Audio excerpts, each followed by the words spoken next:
வணக்கம். நம்ம டெய்லியும் ஹிந்து நியூஸ் பேப்பர்ல இருக்கக்கூடிய முக்கியமான செய்திகள பார்க்குறோம்.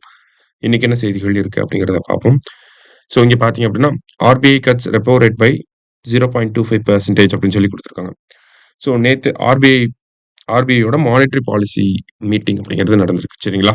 So monetary policy committee meeting அப்படிங்கிறது நடந்திருக்கு. ஸோ மானிட்டரி பாலிசி கமிட்டிய பொறுத்தவரைக்கும் பார்த்தீங்கன்னா, 2016ல ஏற்படுத்தியிருப்பாங்க. உர்ஜித் பட்டேல் கமிட்டி. சரிங்களா? அவங்க தான் வந்து இந்த மானிட்டரி பாலிசி கமிட்டி அப்படிங்கிறத செட்டப் பண்ணணும்ங்கிறத சொல்லியிருப்பாங்க. அதுக்கு கீழ ஆர்பிஐ ஆக்ட்டோட செக்ஷன் 45(z)(b)க்கு கீழ தான் நமக்கு இந்த மானிட்டரி பாலிசி கமிட்டி அப்படிங்கிறத செட்டப் பண்ணியிருப்பாங்க. ஆர்பிஐயோட கவர்னர் தான் இந்த இந்த கமிட்டியோட சேர்பர்சனா வந்து இருப்பார். சரிங்களா? ஸோ அவங்க இந்த கமிட்டியோட ஃபங்ஷன் என்னன்னா 2 மந்த்ஸ் ஒன்ஸ் மீட் பண்ணி இந்தியன் எக்கானமி பத்தி ஸ்டடி பண்ணுவாங்க. சரியா? லைக் இன்ஃப்ளேஷன் எப்படி இருக்கு? குரோத் ரேட் எப்படி இருக்கு?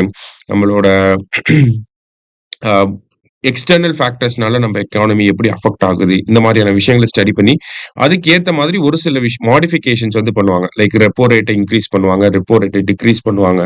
ரிவர்ஸ் ரெப்போ ரேட்ட இன்கிரீஸ் பண்றது, டிக்ரீஸ் பண்றது, கேஷ் ரிசர்வ் ரேஷியோ இந்த மாதிரியான விஷயங்கள வந்து இன்கிரீஸ், டிக்ரீஸ் பண்றதெல்லாம் இவங்களோட ஒர்க்கா இருக்கும். சரிங்களா? அந்த வகையில இப்போ பார்த்தீங்க அப்படின்னா, ரெப்போ ரேட் அப்படிங்கிறத 6.2%ல இருந்து 6%ஆ வந்து கம்மி பண்ணியிருக்காங்க. இதனால இன்ஃப்ளேஷன் அப்படிங்கிறது நமக்கு இந்தியன் எக்கானமில கம்மியாகறதுக்கு வாய்ப்புகள் இருக்கு அப்படிங்கிறத சொல்லியிருக்காங்க. அதே மாரி பார்த்தோம்னா, நமக்கு ட்ரம்போட அந்த ரெசிப்ரோக்கல் டாரிஃபோட இம்பாக்ட்ட பத்தி ஸ்டடி பண்ணியிருக்காங்க. அரவுண்ட் 27% இந்தியா மேல இந்த ரெசிப்ரோக்கல் டாரிஃப் அப்படிங்கிறது அமெரிக்கா போட்டிருக்காங்க இல்லையா? ஸோ இதனுடைய இம்பாக்ட் அப்படிங்கிறது அன்சர்டைனா இருக்கு அப்படிங்கிறத சொல்லியிருக்காங்க. அதுவுமே ஒரு மேஜர் ஃபேக்டரா இருக்கு. நமக்கு ரெப்போ ரேட்ட கம்மி பண்ணதுல.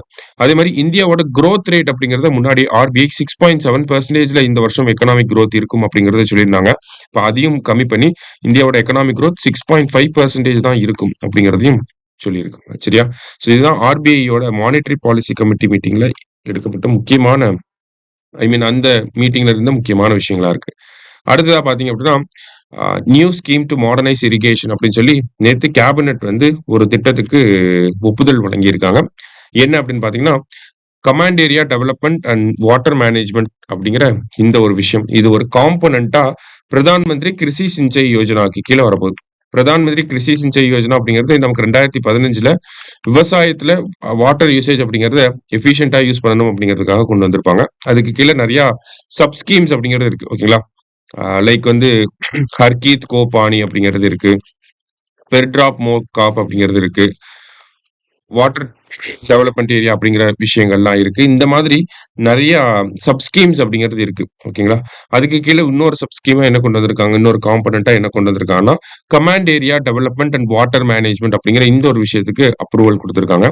ஸோ இதுக்கு பார்த்தீங்கன்னா, 1600 crore ஸ்பெண்ட் பண்ண போறாங்க. 2025-26 நெக்ஸ்ட் ஃபினான்ஷியல் இயர்லேருந்து இந்த ஸ்கீமை இம்ப்ளிமெண்ட் பண்ண போறாங்க. எதுக்காக அப்படின்னு பார்த்தோம்னா, நம்மளோட வாட்டர் யூஸ் எஃபிஷியன்சி வந்து இம்ப்ரூவ் பண்ணணும்.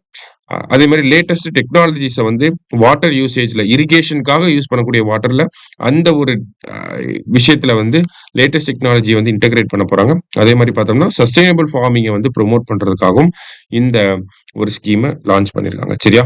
நெக்ஸ்ட் இயர் அது நடைமுறைக்கு வரப்போகுது. ஸோ இன்னைக்கு நியூஸ் பேப்பர்ல இருந்த முக்கியமான செய்திகள வந்து பார்த்திருக்கோம். நன்றி.